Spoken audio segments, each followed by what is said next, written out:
and say hello to the problem child, the most talked about man in combat sports. There he is. Jake Paul, how are you? I'm doing good, Ariel. Thank you for having me, man. Crushing life, honestly. Me or you? Both. I guess. We're doing it together. We're doing it together, Jake. Who'd have thought? An unlikely duo here, but it's great to have you on for the first time. I appreciate it live, so no one can edit anything that you say here, Jake. I just want to let you know it's live and unfiltered. I hope you're comfortable with that. No problem. No problem. I'm used to doing live shows from my Disney Channel era, so you know how it is. I'm used to this. Let's go, baby. Okay. I was saying I don't know if a day goes by where you don't get called out by someone. It feels like every single day you're getting called out by a different character. At this point, do you just wait for the call? Do you laugh? Like, how do you react to this? I honestly, it's weird, man. I feel like a sexy girl, a hot girl, because all of these grown men are just throwing themselves at me, begging for my attention, begging for me to notice them. It's comical. I laugh at most of them, and to be honest, I can't even keep track of it. It's too many fighters all at once, and I get it. Look, I'm the money fight now, right? That's the fight where you get the most clout. Anyone that I fight, they get paid, they get a ton of clout, and they get a ton of brand sponsorships, and they become the talk of the fight world for a long time. So everyone's just begging for it. It's kind of funny. At least for the time being, you will be somewhat tied to the Triller brand because you had your 2 fights over there. Did you watch the card on Saturday? I saw the highlights of it. I saw like the tail end. Kind of crazy, man. Kind of all over the place with how that broadcast was. I love Bobby over there, and Triller was nothing but good to me. I don't know. It just seems a little bit desperate with like them getting Vitor to call me out. It's like clout chasing. This guy has been in my DMs since 2017, begging for a fight. And then I'm sitting at Ohio State NCAA championship football game, and he's like in the stands, comes running up to me with his son. His son asked for a picture, and he's like sitting there looking at me like kind of mad. And I'm like, what's going on, sir? Is everything okay? And he wouldn't leave. And he said, do you recognize me? And I said, just out of respect, I said, you look kind of familiar. And he's like, I'm Vitor Belfort. I've been thinking about it. And he starts to go on this 5-minute pitch about why we should fight. And I'm like, dude, now like I'm watching a football game. Like, please leave me alone, old man. And since that day, he's been obsessed with this idea of fighting me. And it's just kind of embarrassing. Look, he beat up an old man. He disrespected the sport of boxing, in my opinion. Like, Holyfield is a legend, but he shouldn't be fighting somebody who's in their early 40s. It should be Mike Tyson versus Holyfield or something like that. It was just sad to see, I think, the whole entire thing.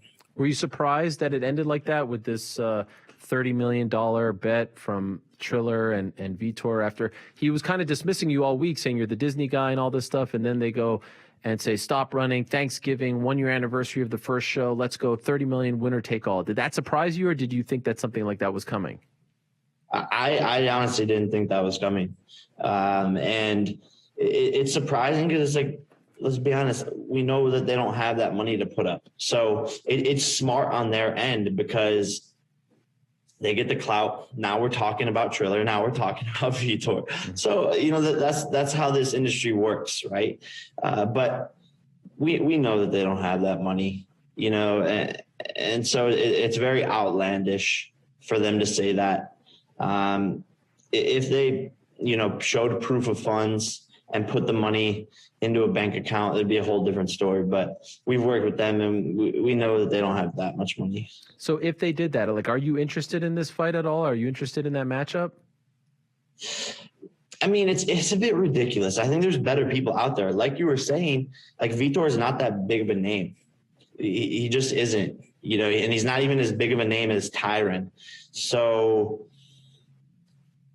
I'm trying to get bigger with each one of these fights. I'm trying to have more like of a challenge. I think Vitor is a lot easier of a fight than Tyron. He's older, he's on steroids and such, but that doesn't really excite me that much. The money excites me. If they would put the money into a bank account, an escrow account, and show proof, then maybe that's where the conversation could start. But it's not as big of a fight as the 10 other people that are calling me out or that we're even already talking to. Could you even work with them? I mean, aren't you a Showtime guy? No, exactly. I think though, there's always, when there's dollar signs, how it is. I think that's why I love working with Showtime, is because they're flexible. They see how the sport is changing and how it's evolving. So it's really not even possible. I'd have to get Steven Espinosa's permission. But I would say, look, Steven, let's go rob the bank. And I'm sure he would be down for that. We'll see what happens, but that's very low possibility, honestly. Did things end well with you and Triller? The Teofimo thing is a little bit weird. Evander was like an illegal dispute, and then all of a sudden, as far as you're concerned, your relationship with those guys, were you able to end on somewhat good terms with them? Are you cool? Yeah, good terms. Yeah, everything ended good. I have no bad things to say about them. I think they're a young company with a lot to learn, and some stuff slips through the cracks, but no hate. They've done a good job, and like I said, I love Bobby over there. He's the homie. So who's Bobby? What's his last name? Bobby Savar. I don't even know how to pronounce it. Savarnis. What's his He's role? got a tough last name. He's the COO. Okay. All right. The chief operating officer. So the big story, I think, coming out of that show, and then we'll transition obviously to a ton of other things, but it seems like everyone's like Anderson versus Jake. Anderson's doing boxing. I think Anderson's the bigger name. It almost feels like he's the final boss of this, Jake Paul MMA journey. Do you have any interest in fighting Anderson Silva? I think it'd be a huge fight for sure. He's a legend of the sport. Great head movement, great striking. For me, I would love it. I have nothing but respect for Anderson. I watched him growing up and was a fan of his growing up. So it'd be cool to, sort of get in there and see what would happen. However, there is the side of it that's like he's 46 or 47 years old. And so for me, I would want him to go through lots of testing to make sure that he's actually good to get into the ring. I wouldn't want some shit that just happened with Vitor and Holyfield. He's 22, 23 years older than me. So he's out there looking good against these older guys, Tito Ortiz and Julio Cesar Chavez Jr. I'm sorry, but I'm built different, so it would be a lot of punishment for him, and I wouldn't want to take out the old guy. And part of me is like, there's a thing about Jake Paul fighting old guys and retired guys and Ben Askren and Tyron and whatever. People are trying to make excuses. Floyd Mayweather's 40-something years old when he beat Conor McGregor, but when I fight a 39-year-old, people get mad. So part of me is like, if I were to just fight Anderson Silva again, everyone would just be like, oh, just another old guy after I beat him. So it's kind of like a lose-lose situation because, if you win, you're like, oh, he's just the old guy, whatever. He's retired, he's washed up. So I don't know, but definitely could be interesting if he undergoes the testing and we could figure something out. I think our teams are talking a bit, but we'll see. For the next one or down the line? That's what we're figuring out. Okay. With my manager, Nikisa, we're talking to multiple different people right now, 4 different parties, 4 different fighters, and then seeing which one really makes the most sense from a business standpoint. We sort of start there of what makes the most sense for Jake Paul's career and who is the next big challenge with a big name that could sell a lot of pay-per-views. So we're exploring our options, and some of these fighters, when you go to talk to them, they like to price themselves out or ask for way too much money, and that's sort of their excuse for not making the fight happen. Ah, okay. So if it was up to you, your call, money aside, challenge-wise, who's at the top of the list? Who would be your choice for the next opponent? I mean, honestly, just from a personal standpoint, I would love for it to be Masvidal. Just because of the shit talk, just because of his name, just because he's like still in his prime era. And there's a lot of personal beef there. I just took out his boy Tyron. But, hopefully Dana would let him out of his contract. But we're not sure if that can happen. But for me personally, I think that'd be the toughest challenge, the toughest guy, and the biggest name, the most relevant currently. So I think that's the one to make, and I think it'll happen at some point regardless, but that's the top of my list for sure. Is that one of the options you're exploring? I mean, they have worked, UFC has worked with Showtime in the past, as you know, Mayweather-McGregor. Is it possible that they could be a part of this and make the Masvidal-Jake Paul fight? We'll see. His dad, Dana White, just has to let him, right? And that's what it comes down to. So, Dana wouldn't like let GSP fight, in that Triller fight club or whatever that he was trying to do. Dana blocked him from doing that. So, Dana's just blocking everyone. He's being greedy. I think he's starting to realize like I'm embarrassing a lot of his UFC fighters. So it's a bad look for him, but there is money to be made. So we'll see what ends up happening for sure. Are you officially off Tyron Woodley? Are you moving on from Woodley? Because, we had that moment in the ring. It's done? It's done. Chalk it up to the game. The guy wasn't a man of his word, and he didn't get the tattoo. Genuinely, from the bottom of my heart, if he would have, the next day or even the days after, got in a tattoo chair, posted that shit on Instagram, it would have gotten 10 million views. People would have been like, oh, this is hilarious. You have to do the rematch. You have to do the rematch. You have to do the rematch. And then I would have been like, I kind of have to do the rematch. But now he's like, no, not until you sign the contract. I'll get the tattoo. Like, that wasn't even the bet in the first place. It was the loser gets the tattoo. So he's just not playing his cards smart, and the hype has sort of died down. And for me, it's on to the next one. I'm assuming you've rewatched the fight, right? I honestly have not watched it yet. Really? Dude, I've been just trying to relax. I've been fighting nonstop, going back and forth into these fight camps. My whole life has been boxing. So for the past 2 weeks now, I've just done everything besides work. So this is the first time I've really sat down on a Monday and gotten back to work, gotten back to the thick of things. I plan on watching it, but I've seen the highlights.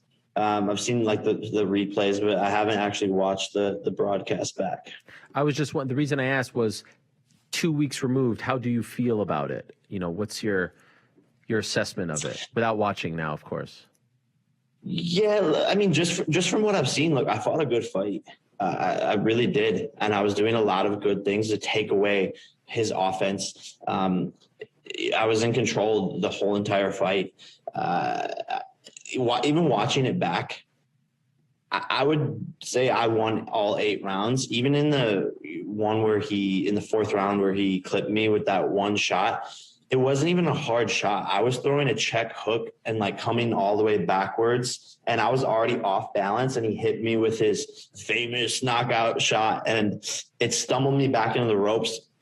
And 10 seconds later, I throw an overhand right and wobble him, catch him by the ropes. So, I think the judges looked at that round and saw me going to the ropes and gave it to him. But even in that round, I was more efficient. So, there's a lot of things I didn't do that we worked on in camp. I think when you get in that was my first time going into deep waters. So I learned so much, got so much experience from that. And if I would have graded myself, I'd give myself a B-. There's so many things that I could have done better. I went into the fight with a hyperextended elbow. So I hyperextended it a week before the fight in sparring, and couldn't spar close enough to the fight like I usually do. Couldn't even hit the mitts up until like 2 days before the fight. So my timing was a little bit weird. And then in the third round, I like hyperextended it on a punch. It didn't hurt too bad just because my adrenaline's going like crazy. But all of these things added up. You know, the crowd, the family, the most amount of media and interviews I've ever done. It all adds up slowly. So learned a lot, but got the job done pretty easily. Didn't take any damage besides one little hit. But this is boxing, and that's what I wanted. I wanted to test myself and have a tough guy. So that's the end result, and I'm happy with it. With regards to the elbow, did you consider delaying the fight, rescheduling it? Was it that bad? At one point, it was like, I remember it was like Tuesday or Wednesday, and I woke up and it was like still fucked. Like I could barely move it. And I was like, I'm going to wait one more day and we might have to like have a conversation about delaying this. But there was just it'd be too hard to move. And I'm just like, bro, fuck it. I know I was going to beat him anyways. Even if I did hyperextend it in the fight, which is what happened, I knew I would still win. Why did you on Twitter retire the next day? Just having fun, just fucking around, honestly. You had no real intention of retiring, right? You were just messing.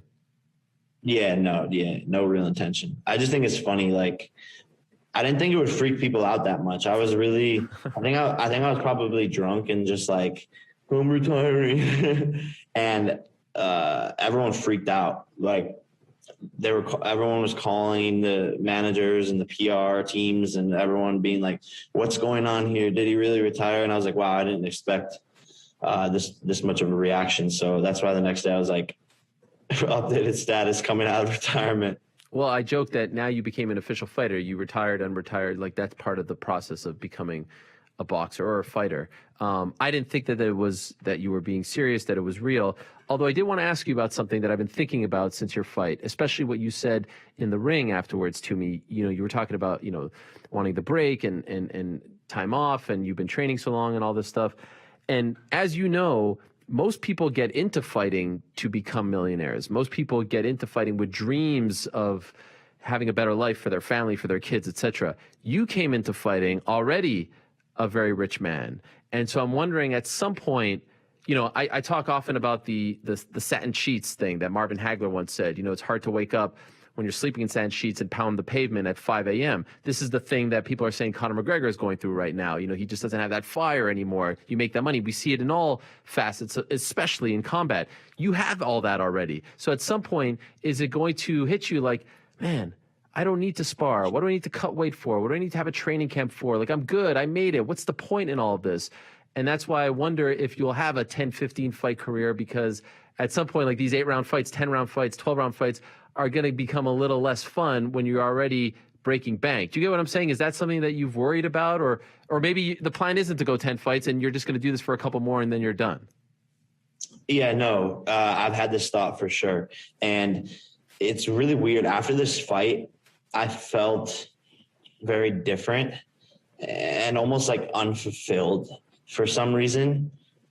Even like right when the like wire hit my account, normally I'm like, oh, this is dope. Like the money and I think the clout and the fame isn't what is fulfilling me anymore.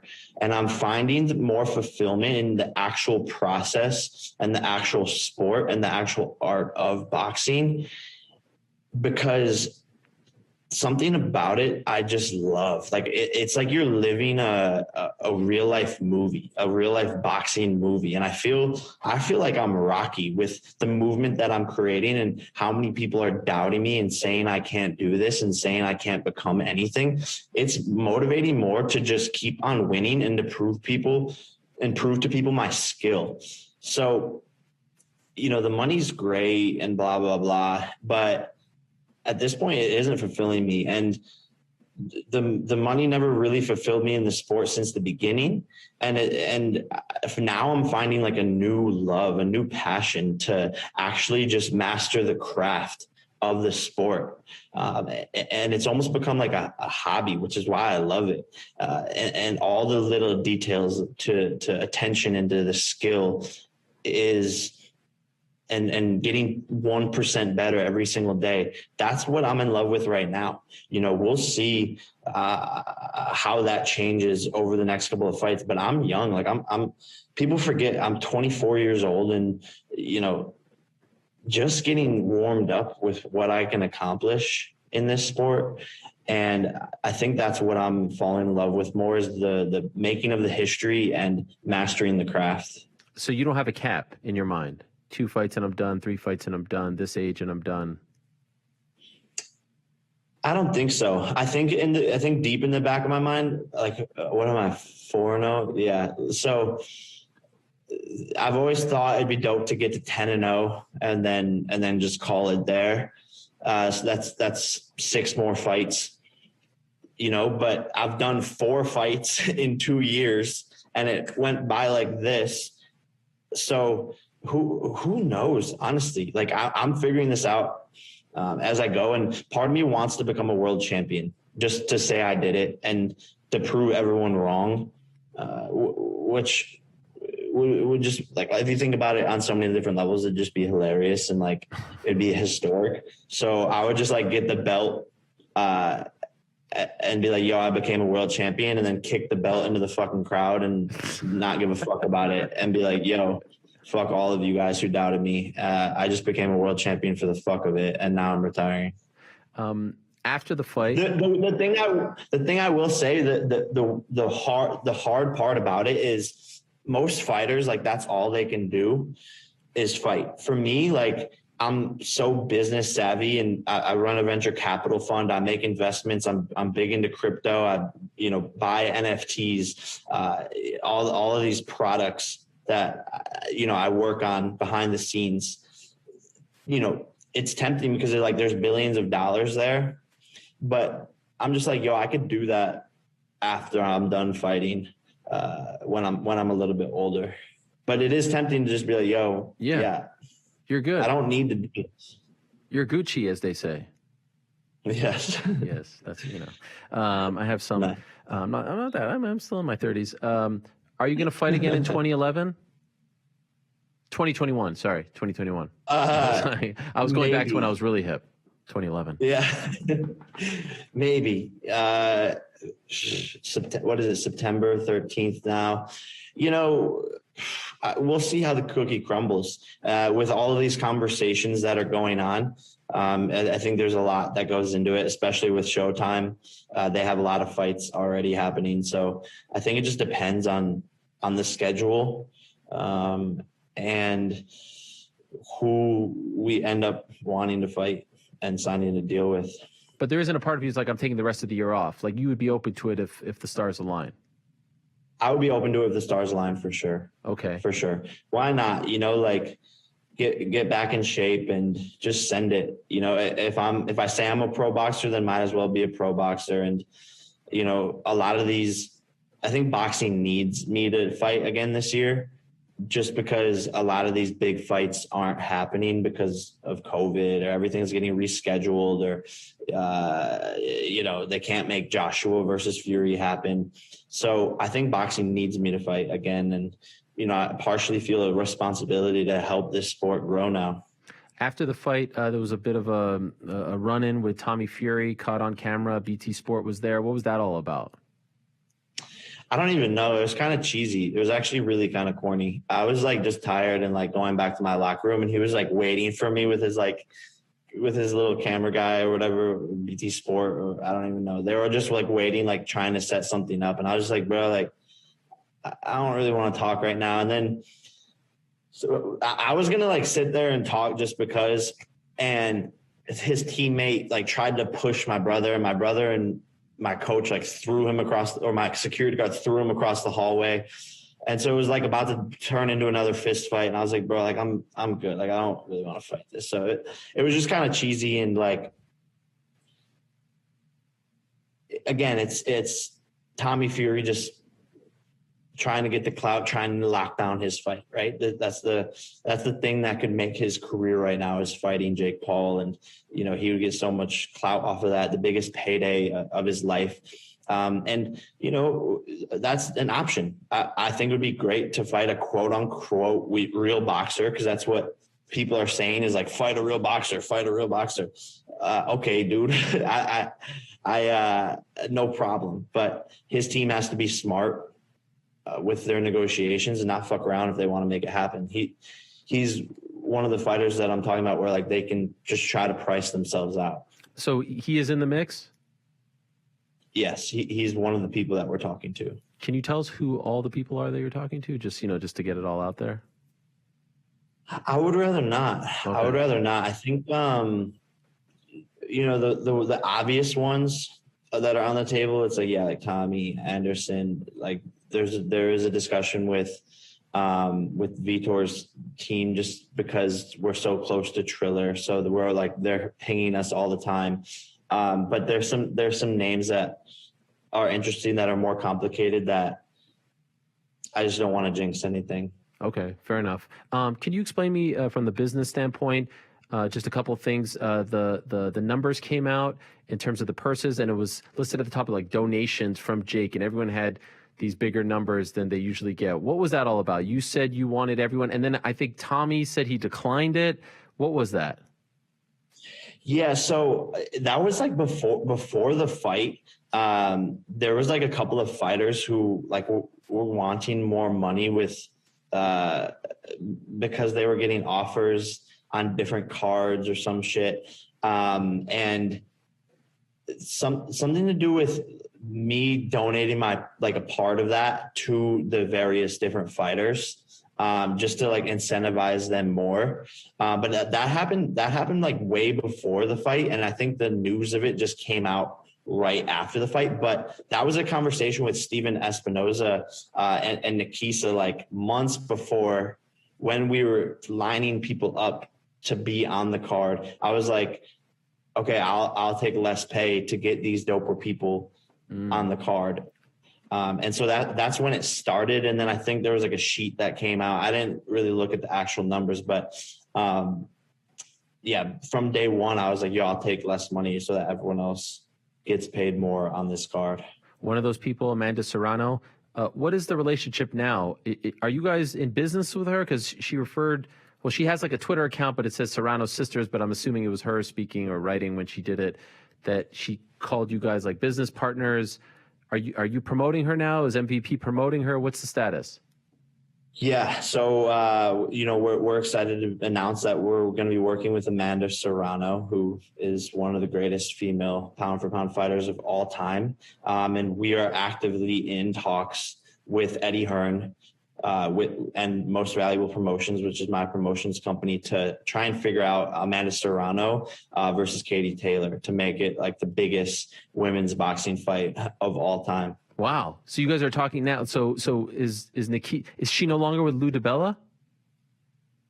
I think it's going to be in partnership. Okay. But I don't know. I don't think they were, I think their deal was up, and we might be using them to help because they just know her career, you know, just as good as anyone else. So I think it's going to be like a joint partnership. Are you, sorry to interrupt, but no. But I think that's like what we're finalizing now, you know, with the contract. So as far as MVP, your promotional company, you, Nikisa, the whole team, are you guys going to sign other fighters now? It's not just the Jake Paul show. Is that the plan?